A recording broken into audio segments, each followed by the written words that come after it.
Welcome, friends and neighbors from all around the world, to episode 4 of our Harley Benton TE20 Re-Mod project series. This started life as roughly a $70 to $75 Harley Benton TE20 guitar, 7 years ago perhaps? Way back in the day, I modified it originally, and it was great. It was fine. A few months ago, I pulled it out of the closet and decided to sell it off. I've got too many guitars, don't know how to play that well. I've got more projects coming in all the time. Need to make room. Well, I decided to do a remod on this guitar, and it got way out of hand. All sorts of things happened, good, bad, and otherwise. Even the bad things led to more good things. So, let's take a look at wrapping this project up as we start the next project. Going back to the next project, we are rolling right along. We have got the finish done. It's looking great. It's incredibly shiny. It's got fingerprints all over it now. As you can see, big old smudges. There were some great questions that came out of the train wreck episode, questioning the validity or reason or purpose of doing the shielding paint and then clear coating over it. Doesn't that defeat the purpose? Great question, and yes, it could defeat the purpose. What I failed to mention or show is that I have a piece of painter's tape, or just tape, down in the cavity here. You might be able to see it. Little blue spot there. So I painted the shielding paint in all the cavities, put a piece of tape over it right there, which actually goes back into the cavity. And then I was able to spray my sealer and my clear coat over that. So that should prevent the shielding paint from being coated. So now I can take a little soldering lug and screw into the body right there once I peel that tape off. And I should have a ground point that is tied to all the shielding. I should. But now we're going to go back and scuff sand, knock down the dust that is in this paint, and start buffing. Because it is looking good, except for the fingerprints. To better illustrate what I had going on here, there's a little bit of masking tape that was stuck down the hole, doing a quick continuity test, picking different cavities that don't have coating inside them, and it looks like we are in good shape. It is time for sanding. Yeah, what? Sanding? This channel? We don't do sanding here. Never. Well, I'm going to do some sanding today, and I'm trying a new product to me. This is not new to the world. I'm way behind the times. This probably came out a decade ago. I don't know. It is Super Assilex, A-S-S-I-L-E-X, Assilex. Super Assilex. I know Chris from Highline Guitars has been using it for a long time and talks highly of it. A number of people have left comments on this channel saying, hey, why don't you use this stuff? And I've thought about it, and I've looked it up in the past, and I'm like, really not in my budget. And it's still really not in my budget. But I thought, what the heck, I've completely train wrecked this project anyway, might as well pull out all the stops. I just am not doing anything according to plan. So I ordered K1500 Peach. That's peach. I looked at it and I said, that's pink. Nobody's gonna steal this pack of sandpaper because it's pink. But it's very fine grit. It has a P rating, a speed of P1200, whatever that means, and a finish of P1500, which I'm guessing is 1500 wet dry paper equivalent. So, but it cuts as fast as 1200, has a finish of 1500. That's my interpretation of what they're saying. What does that mean? It's pretty fine. It is a dry sanding paper, so I don't have to use water. So we're gonna give it a try on this, knock down the little sand bumps that are lint, dust bumps on this, and then we're going to polish it. Wow, I tripped over my tongue there. Let's continue the next project.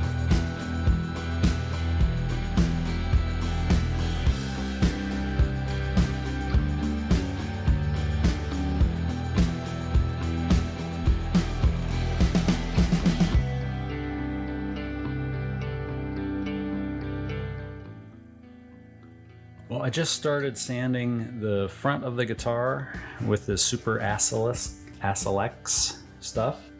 This is the K1500 grit dry sanding paper, and I think, in fact, I'm going to use a little bit of my wet dry paper to do my initial knockdown, probably 1500 grit of that, which I think is a little more aggressive than the 1500 grit Super assilex.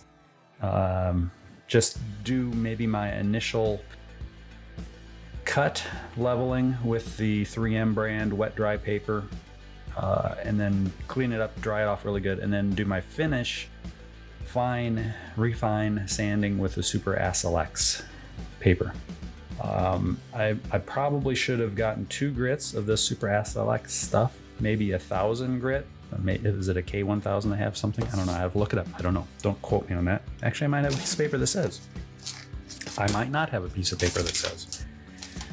But I think I needed something a little more aggressive for my initial cut, and then I would have moved on to this 1500, the K1500 for my final pre-buffing cut.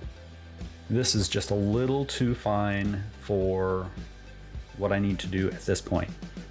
This body is really smooth and shiny, but I needed something with just a little bit more bite to start my cut. And then I think the K1500 Super assilex would do the trick. So we're going to continue this with a little bit of 3M, finished with the Super assilex. Yeah, that stuff, the pink stuff. Peach. It's peach. Whew. Let's continue. The next project.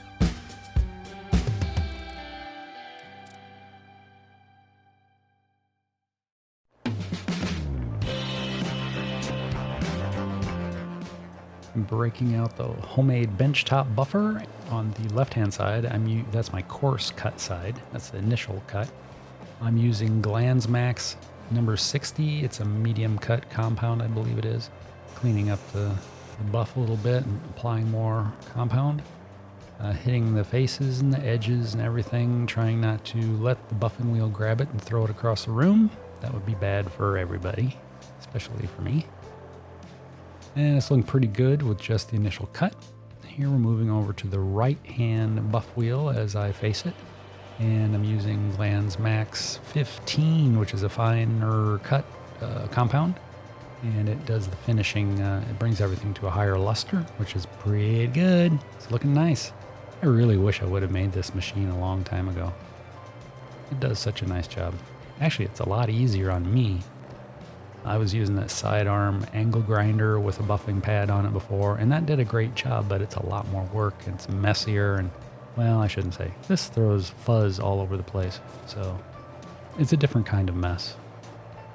I think the results with this, this type of a buffing setup is a lot better than I was getting with the buffing pads, more of an automotive style buffing setup. That's looking pretty good.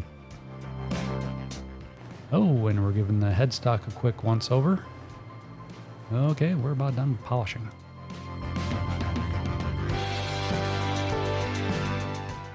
The buffing is all done. The guitar turned out great. It's super shiny. It's got fingerprints all over it again. We'll clean that up as we continue. And I also did polish up the face of the headstock with the logo on it. I didn't do the back of the neck. It's covered in True Oil. We're going to leave that alone, go for that nice smooth satin finish. So now we got to clean this thing up a little bit and move on to assembly, I guess.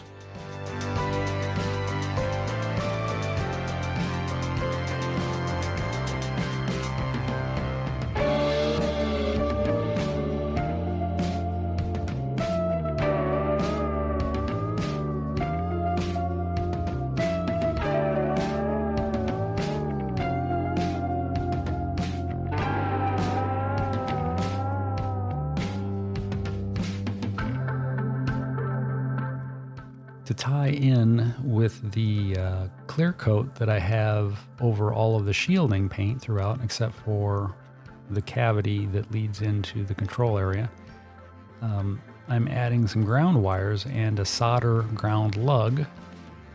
And this will get screwed right into where the bare part of the shielding paint was, which now has conductive copper tape over it as well.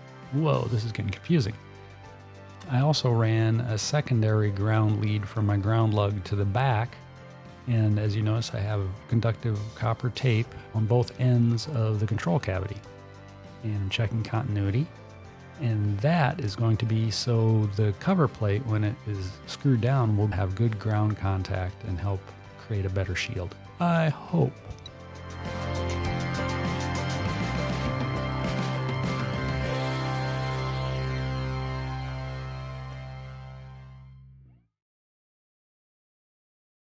Coming to you live, no it's not live, coming to you from the home office bathroom workstation. Yep, there's the bathroom part of it down there, and we've got the workbench, a bunch of stuff, a little capacitance box, LCR meter, a new fixture for soldering stuff here, bunch of junk in the corner, my soldering iron, I need to plug that in, get it going. I've got too many ideas and only one guitar. I am going with a 4-position blade switch. I don't know for sure if I'll be using 250 pots throughout or a 250 and a 500, possibly 500 for tone. And also tone may only be for the bridge pickup, not for the neck pickup. Use push-push or push-pull switch thrown in there, or maybe an on-on mini toggle switch. I don't know. Too many ideas, as I said. One guitar. What are we gonna do? Let's just start soldering stuff together and see what happens. I appreciate everybody who does leave comments on my videos with ideas and suggestions and concerns, and those things lead me down a path of more and more research, which helps me eventually learn something. And here we are with today's wiring. We have a neck pickup that we need to remove the cover ground from. We have our bridge pickup. We have a 4-way position switch. We have a push-pull volume pot and a tone pot. Oh yeah, don't forget the output jack. Can't forget that. We will be adding a ground to the cover shield and a bunch of spaghetti wiring. And the push-pull or push-push switch is going to be used to reverse the phase of the neck pickup only, just for added treats. So here we go. Doing a quick rundown of our wiring, which is just, honestly, it's a mess. And to be fair and honest in this, with a disclaimer, I did have to redo some of this a couple times because I'd get partway through it and it's so small I can barely see what I'm doing. And I'd wire it up and test a few things and I wouldn't be thrilled with how it worked or how it looked, so I'd take it apart and redo it. And that includes the switch. I had the switch completely wired in, ready to go in the guitar. And I gave it a second look and I was like, no. So I desoldered the entire switch and redid it once again. Yeah, I'm a little bit crazy, but you've seen the videos.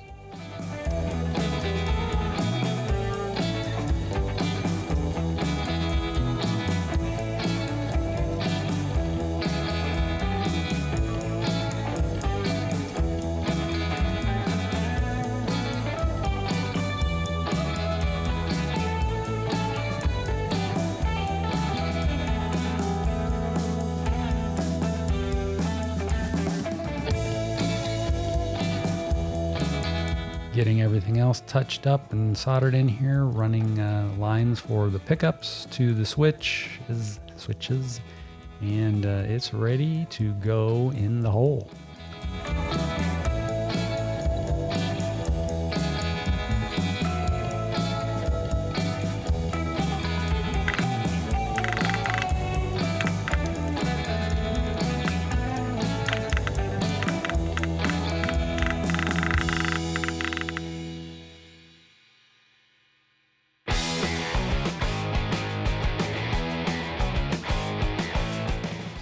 As we start doing our final assembly, it's been a great trip so far, and I appreciate everybody coming along for the ride with me. Been some interesting things happen, some good, some bad, and even the bad things ended up turning out pretty good. We've got a nice looking guitar going now. We've got the neck on, the strings on, setting the relief on the neck, getting that where it needs to be. Checking the string height at the nut and making some adjustments to the string slots in the nut. Getting that all squared away. Checking the string height at the 12th fret, making some adjustments to the individual saddles, I should say. And now we're going to be moving on to checking the intonation, doing some tweaks there. Get it all where it needs to be. It's pretty time consuming. It's kind of a back and forth type thing. Guitar is in better shape now than when I started, I'm pretty sure. again, I'd like to thank everybody for joining me through this project. It's been a lot of fun. We've tripped over a few things, but that's okay. Pick ourselves up and keep going. Please subscribe if you haven't done so already. Ring the bell, hit the thumbs up button, leave comments. I really love hearing from everybody. Keep me posted as to what you're up to. Share the video if you can. That's good for the channel. Take care of yourself, those around you, and until next time, bye.